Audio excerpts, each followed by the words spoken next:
ಅಶ್ವೇಶ್ವರಪ್ಪ ಮಠದಲ್ಲಿ ಮುಳುತ್ತಾ ಅದೇ ರೀತಿಯಾಗಿ ನನ್ನ ಗುರುಗಳಾಗಿರುವಂತಹ ಬಸವರಾಜ ಅಂಜೀಸರವರಿಗೂ ಸಹ ಮನದಟ್ಟಿ ನಮಸ್ಕರಿಸುತ್ತಾ ಹಾಗೂ ವೇದಿಕೆಯಲ್ಲಿರುವಂತಹ ಎಲ್ಲ ಕನ್ನಡ ಮನಸ್ಸುಗಳಿಗೆ ಮತ್ತು ಮಾನ್ಯರಿಗೆ ನಾವು ಮೊಟ್ಟಮೊದಲವಾಗಿ ಅವರಿಗೆಲ್ಲರಿಗೂ ನಮಸ್ಕರಿಸುತ್ತಾ ನಾನು ಒಂದು ಕವನವನ್ನು ಬರೆಯಲು ಇಷ್ಟಪಡಿಸ್ತೇನೆ.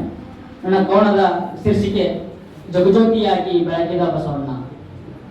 ಜಗಜ್ಯೋತಿಯಾಗಿ ಬೆಳಗಿದ ಬಸವಣ್ಣ ದೀಪದ ಬತ್ತಿಯಾಗಿ ವೇದ ಭಾವದ ತೈಲವ ನುಂಗಿ ಪಣತೆ ಎಂಬ ಲಿಂಗವ ಹಿಡಿದು ಅಸಮಾನತೆಯ ಅಂಧಕಾರ ತಡೆದು ಜಗಜ್ಯೋತಿಯಾಗಿ ಬೆಳಗಿದ ಬಸವಣ್ಣ.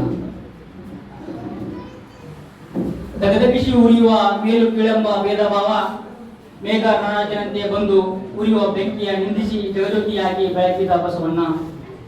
ಜಾತಿ ಭೇದವ ತೊರೆದು ಲಿಂಗ ತಾರತಮ್ಯವ ತಡೆದು ಶರಣರಿಗೆ ಬಂದು ಅನುಭವ ಮಂಟಪ ಕಟ್ಟಿ ಬೆಳೆಸಿದವರ ಹೊಟ್ಟೆಗೆ ನಿತ್ಯ ಅನ್ನದಾಸೋಹ ಕೊಟ್ಟು ಜಗಜ್ಯೋತಿಯಾಗಿ ಬೆಳಗಿದ ಬಸವಣ್ಣ. ತತ್ವಶಾಸ್ತ್ರ ಬಲ್ಲವನಾಗಿ ತತ್ವಕ್ಕೊಂದು ವಚನ ಹೇಳಿ ಪ್ರೀತಿಯಿಂದ ನೀಲಾಂಬಿಕೆಯ ವರಿಸಿ ಜಗಜ್ಯೋತಿಯಾಗಿ ಬೆಳಗಿದ ಬಸವಣ್ಣ. ಅನ್ಯಾಯದ ಕೊಡ ತುಂಬಿ ತುಳುಕುತ್ತಿರಲು ಕೊಡಕೊಂದು ರಂಧ್ರವ ಮಾಡಿ ನ್ಯಾಯಕ್ಕಾಗಿ ಮಂತ್ರಿ ಪದವಿ ತ್ಯಜಿಸಿ ಜಗಜ್ಯೋತಿಯಾಗಿ ಬೆಳಗಿದ ಬಸವಣ್ಣ. ಅಂತರ್ಜಾತಿಗಳ ಮನಗಳ ಕಲ್ಯಾಣಕ್ಕಾಗಿ ಕಲ್ಯಾಣದೊಂದಲಾಯಿತು ಕ್ರಾಂತಿ ದಿಕ್ಕು ದಿಕ್ಕು ಪಾಲಾಯಿತು ಶರಣರ ದಂಡು ಕೂಡಲ ಸಿಂಗಮ್ಮನಾಥನ ಪಾದಿಗೆ ಶರಣಾರ್ಥಿ ಬಂದು ಜಗಜ್ಯೋತಿಯಾಗಿ ಬೆಳಗಿದ ಬಸವಣ್ಣ.